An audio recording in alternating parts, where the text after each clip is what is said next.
Hey, deserving listeners, let's continue watching 90 Day Fiancé and check in where we last left off in Darcey's story. Let's see what happens, and let's see if I have any reaction to it. Tom knows I kind of want a proposal. I mean, geez, who doesn't? And we have limited time together. So who knows? Maybe I can change his mind. Maybe we can have his and hers. I don't know.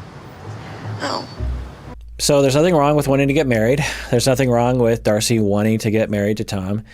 There is something self-destructive about bringing up the topic so often when she knows that Tom is not comfortable with that. And she knows that it's a little unusual for people to get married after only having seen each other after a few days, contrary to reality TV. And that's self-destructive. Again, there's nothing wrong with her wanting to get married to him. People can get married at their own pace. But like I said, there is something self-destructive, shooting yourself in the foot. It could push him away. And you have to wonder, why is she doing it? Now, she might think it's pulling him in. By expressing that she wants to marry him, she might think, oh, well, that will make him understand how much I love him. That's my way of expressing that I love someone, is to say that I love them. I suspect that there's something different at play. Usually when we shoot ourselves in the foot in relationships, romantic relationships, it's because of some sort of defense. We invoke defense mechanisms when we have a fear or a hurt that we have a hard time dealing with. And when Darcey, I'm guessing, feels insecure, she's afraid that he doesn't love her. She's afraid she's going to lose him. She's afraid that he's not going to like her and she is going to be left feeling like she's not good enough. Normal fears. But I think because of her track record and maybe her relational traumas as a child, she might not be able to cope with that feeling. She might feel like there's no answer to that. And so a defense mechanism has to kick in. And the defense might be to believe, well, obviously we're getting married, to just sort of go into denial about the fact that he's giving very clear signals that he likes her, but he wants to take things slow. And to go into denial in that and sort of push forward and say like, well, he's just saying that. I'm sure he wants to get married. I just have to give him more signals that I want to get married. And then he will obviously get down on one knee and ask me to marry him any day now. She gives off this vibe like she believes he's going to propose to her at any day. If I'm reading Tom's vibe right, I think he's thinking, well, maybe in a few years I'll ask her to marry me, but not now. Definitely not on this trip. So who knows? I don't know what's in Tom's mind. I don't think anyone can know because he's pretty tight-lipped about that kind of thing. So again, that's shooting yourself in the foot, Darcey. If you want Tom and you want him to ask you to marry you, then the solution, the strategy would be to not say these things because it might be pushing him away. The other thing that she might be defending against in a very similar way is that feeling of like, I'm going to be alone for the rest of my life. And that really scares me. So my way of defending against that is to go into a fantasy world that he will marry me. He will ask, me to marry him. That is going to happen, and it's going to happen very soon, and I need it to happen because if it doesn't happen, then I will always be alone. And so I think she's equating that dichotomy, like either he asked me to marry him today or tomorrow, or I'm always going to be alone. And she's terrified of this happening, so she's sort of rushing this one. Again, it's just a speculation. We'll see how they manage that. This is better There we go. You're in. Oh, yes. Thank you. You're in. I like you on one knee. It looks good on you. Tonight we're getting ready to go to a club. I've invited two very good friends of mine to come and join us. It's just been me and Darcey. I want to know how she interacts with me and my friends. Whenever they get the friends involved, it almost never goes well. So we'll see how this goes. But I don't know. In the past, it was with Jesse, and it usually was a train wreck, and they're having fewer, smaller train wrecks, so maybe I shouldn't be so pessimistic. So how do you know the girls that we're meeting up with? Rousseau has been a friend for about 5 years, but then I have dated her. It got, you know when you date for a little bit and then it's like, oh no, we're just going to be good friends? Yeah, how long did you guys date? We dated like 3-4 months maybe. Yeah. So there's nothing wrong with being friends. I always start a lot of segments with, there's nothing wrong. There's nothing wrong with Tom being friends with an ex. There's nothing wrong with Tom hanging out with an ex who has transformed into a friend. There is something a little questionable about on the very initial stages of a relationship, especially with someone like Darcey, and I'm guessing Tom would be able to intuit that Darcey might have a problem with that. Of all the friends you could invite, why would you invite one of your exes? Now, again, I never know if the producers put them up to this because they want to create some kind of drama that they could film. But if we put that aside, why would Tom ask ex, romantic partner of his to come out with them? Maybe he thinks, well, I have a lot of my friends are exes and I just want Darcey to get used to that. Or there's nothing to be worried about. It's an ex of mine. I want to be with Darcey. But it is a questionable thing. How do they communicate about this? Can Darcey say, so I just want to let you know that when you do that kind of stuff, it makes me feel a little anxious. And I'm not accusing you of anything, but I just want you to let you know that I've been cheated on in the past and I've been hurt, and to be exposed to this kind of thing, your ex, it's going to trigger some things in me that are going to make me have a lot of emotions that I'm guessing might be a little troublesome for me tonight. So I just want you to get ready for that. Another thing Darcey could say is, and based on my past experience, I should probably not drink very much tonight, because if I drink a lot, then I won't be able to tamp down those feelings, or I won't be able to cope with those feelings. And then Tom could say, oh, yeah, that makes sense. You know what? Maybe I just won't invite her. I'll just tell her to stay home and we can do this another time. Or another thing that Tom could do would be like, Darcey, let me reassure you, I am not attracted to her. She is just a friend. You have nothing to worry about. You're my only one. And I'm going to reassure you throughout the night. If you ever do feel disrespected or you do feel jealous, pull me aside, tell me, and I will look into your eyes and I will tell you, you're the one for me, and I will reassure you. I'm guessing they're not going to do anything like that. So we'll see how this goes. I feel like you're just the vibes I'm getting, and you're an open book.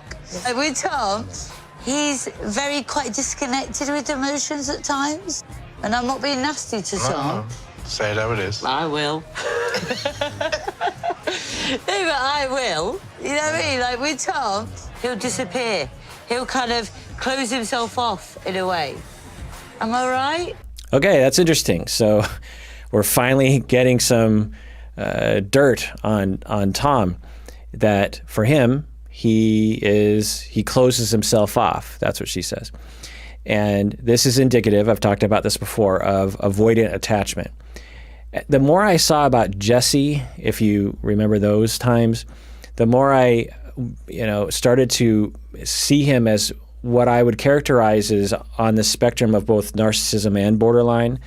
I won't go into the details on that, but just to contrast that personality spectrum as with Tom. Again, I can't diagnose Jesse. I have no idea. While I'm on that topic, I can't diagnose any of these people because I don't know them. I would have to assess them in person. Everything we're getting is filtered through the editors and the producers, so who knows. But anyway, to contrast at least what was presented to us of Jesse with what's presented to us with Tom, is that Tom is more quintessential avoidant attachment presentation in terms of what's being shown to us. As with all children, when we are children, we are being cared for, our emotions are being attuned to, our parents are a secure base. When we're scared, we run to our parents' side, and then we venture off, and then we get scared and we run back to our parents, and we need that secure base to understand us and see us and take care of us and be attuned to us. And through that repetitive experience, we grow up secure. If you're not given that secure base for a number of reasons, then a number of possible reasons, then as a child, you have to cope with that in one way. And one way to cope with that is to avoid as a child. You learn to turn yourself off.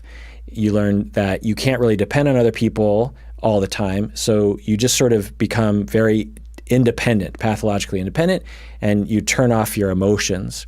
We saw Jesse actually exhibit a lot of emotion very quickly, which is not indicative of avoidant. It can be. It's hard to categorize everyone into these categories. But anyway, in terms of the classic presentation that I teach in my courses is for avoidant attachment. Anyway, so when you're a child, you learn to turn it off. And you not only learn to signal your emotions and your attachment needs less, it's like, well, I should probably not signal to other people that I need them because I usually get rejected, so why bother? You also learn neurologically to cut yourself off from your feelings, and so you don't even know what you're feeling. A lot of times people who have avoidant attachment will say things like, I'm fine, or you know what, I don't really have a lot of drama in my life, or I don't really get affected by things. Well, the fact is they are affected by things. They just don't notice that they're affected by things. They have a ton of emotions that are happening, but they're unaware of them cognitively. They could be highly stressed out and very distressed and very anxious, and they won't even notice it. They'll just be like, I'm fine. Their cortisol levels could be high. Their heart rate could be pounding. They could be losing sleep. They could be having gastric reflux. They could be, getting sick more easily. And so there's all these physical symptoms of their stress level. But you ask them, they're like, I don't know, I feel fine. And they're not making a conscious choice to cut themselves off from their emotions. They had to do that because of essentially the emotional neglect they were experiencing growing up. And when they're in romantic relationships, they will seem very much like Tom, where they are nice, but they're just not very affectionate. And they will tend to like to move things slow because the opposite of their defensive structure, which is to remain, distant and to not be vulnerable, is the opposite is to be vulnerable and just kind of let loose and to be loving and to be vulnerable and to be dependent on other people, to need other people. That's sort of the opposite of avoidance. Because, again, going back to when people are two and you're being neglected, to be needy and to express vulnerability and to have emotions and to signal them meant bad things for you. So you have a really hard time getting there, and it feels very uncomfortable to avoidant people. For avoidant people, if you ask them, how do you feel about me? I need you to express your emotions to me. It's terrifying to the avoidant person. It'll seem like neglect to you. If you're ever involved with an avoidant person, you'll be like, why are they withholding their emotions? Why are they such a robot? Are they autistic? That's often what is. I'm guessing some of you might even see Tom as being on the autism spectrum. No. Being avoidant, I don't know that about Tom. He certainly doesn't appear to be on the autism spectrum, but there's just a lot of confusion about that. Anyway, but it's interesting. So we're getting this account from someone that knows him really well, not only as a romantic partner, but as a friend for 5 years. And she's like, you cut yourself off from your feelings. You withdraw. You shut down. So it's an interesting way of putting it, that she's not saying he doesn't have emotions. She's saying that he does have emotions, but he shuts down. You know me a little bit too well, I think. Exactly. I want that emotional side. I want to know more. I want to dig in deeper. But you have to have a lot of patience. So it's great. Darcey's being very functional there. It's very normal. I want that emotional side. I want that. And then the friend's like, but you have to have a lot of patience. So let's see if they can navigate that. This is a great conversation, actually. They can learn a lot about each other through some of the things they're talking. They're getting actually to some of the core of their issues right now. Hopefully they can navigate it. Hopefully Darcey doesn't drink that much. Hopefully she isn't triggered in terms of her jealousy. And hopefully Tom can be nice and open up a little bit. Do you honestly build like an emotional wall a lot in your life? I can't lie in front of her. It's not really fair to Darcey, but the way I've been and the way I'm being at times is probably because I've been hurt in my life. I've been engaged twice. On both occasions, they left me. Very vulnerable, Tom. What a wonderful thing you could tell Darcey. Why are you telling it to the producers in the solo interview? You tell Darcey. This is the vulnerable stuff that she needs, that everyone needs, okay? You know, with Jesse, I was always like, admit that you did something wrong, just apologize. There's nothing wrong with making a mistake. And with Tom, I have a feeling I'm going to be yelling at him like, tell Darcey about your vulnerabilities. It will help everything. Anyway, so I'm guessing, or if I saw someone like this in my office, I would speculate and I would investigate to find out that this person had enough emotional neglect growing up that led them to adopt an avoidant attachment style that persisted into adulthood. They had relationships, romantic relationships that didn't work out. He was left by people, and that furthered that pain and that emotional neglect feeling that other people cannot be trusted.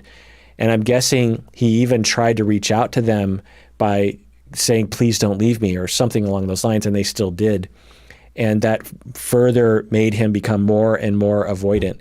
In the same way that when preoccupied people like Darcey go through relationships that go poorly for them, they become more and more preoccupied because they have more and more reason to resort to their defensive style of trying to garner any kind of attachment security or stability in their life. And for the avoidant person, they're trying to establish stability, and they think, okay, I extended myself in my previous marriages and I got completely neglected and hurt and betrayed, so I need to really avoid because that felt terrible.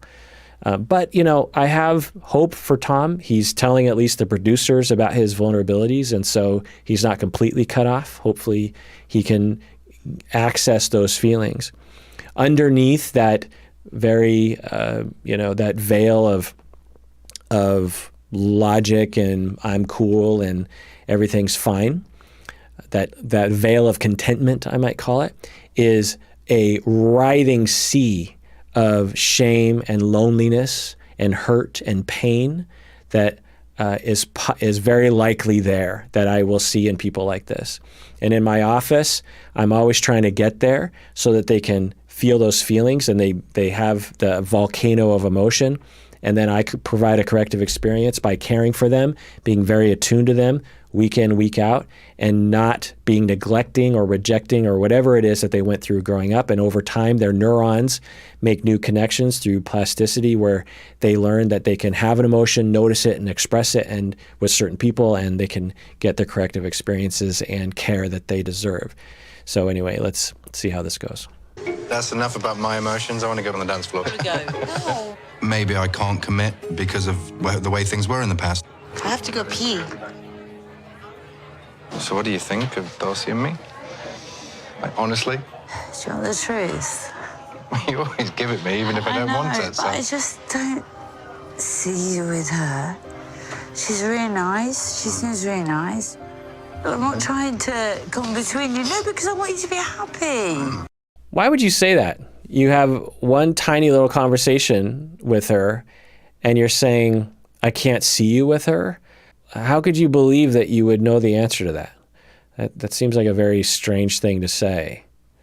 Do you love her? Look me in the eyes and tell me you love her. You can't, can you? No. I don't think Tom is ready for a committed relationship. I think he wants to be ready, and they're two different things. I genuinely want Tom to find love and happiness, but deep down, he's not capable emotionally of giving that to anybody. Okay, so this is interesting. I'm glad they introduced this person into the show because we're getting some more of the backstory of Tom in this situation. She said something interesting, that he wants to be ready for a relationship, but he's not ready for a relationship. The way I would people often characterize it as he's afraid of commitment. You'll hear that phrase over and over and over again, particularly to men, applied to men, but sometimes to other genders as well. And it's a funny statement. To me, it's kind of like, I'm afraid of falling. It's like, no, you're not afraid of falling. You're afraid of hitting the ground at high speed. So, to be specific, you're afraid of of hitting the ground after hitting terminal velocity. We're not afraid of commitment. We're afraid of being hurt. We're afraid of being rejected. So if Tom is afraid of being committed, that's the better way of putting it, is he's afraid of being hurt. And for some reason, when we look at men, it's harder to see them as vulnerable people for a lot of reasons. And so we tend to like to frame it as afraid of commitment, like they're all dogs, they just want to spread their seed everywhere. And certainly some people are into polyamory and aren't into monogamy, and that's totally fine as well. But often, more times than not, I find that when I actually dig down, the person is not afraid of commitment. They're actually afraid of committing and then being rejected and hurt. So she's saying in Tom that he wants to be ready, but he's not ready. And that's an interesting statement, and I hadn't thought about that perhaps Tom is at a point in his life when he's trying to force it a little bit without doing enough personal work to figure out how to get in touch with his feelings, how to express them in a functional way. He's just rushing into being like, because everyone does, they want attachment, and he's rushing into it without doing enough personal work to actually be in a functional relationship. That's an interesting statement that she's saying. I just wish he'd be honest with himself about it all. But that's not to say I won't. You can grow to something. For me, it's love or it's not love. Is she the one? I think I've made so many mistakes. Yes, and you continue to make them. So Tom said a perfectly rational choice or thing to say, that love can grow. That's totally normal. And I find that these reality shows are just so strange, or maybe everyone's seeing it this way. I don't know. But in a lot of ways, you could certainly see how Tom would feel this way, that they basically just started dating a week ago. And yeah, he's not in love with her yet. Big surprise. He doesn't know her that well. Love can grow over time. It's not uncommon to date someone for 6 months or a year and then say, yeah, I think I love this person. I can't wait to tell them I love this person. That's totally normal. It's also totally normal to say you love someone right off the bat. It is, your feelings are your feelings, but both can live in the same universe. So Tom is being totally rational in this situation. All right, well, that does it for that installment in which I, as a couples therapist, reacts to 90 Day Fiancé, in which we follow Darcey's story. Tune in next time where we pick up where we left off. And everyone out there, please take care of yourself because you deserve it. You really do.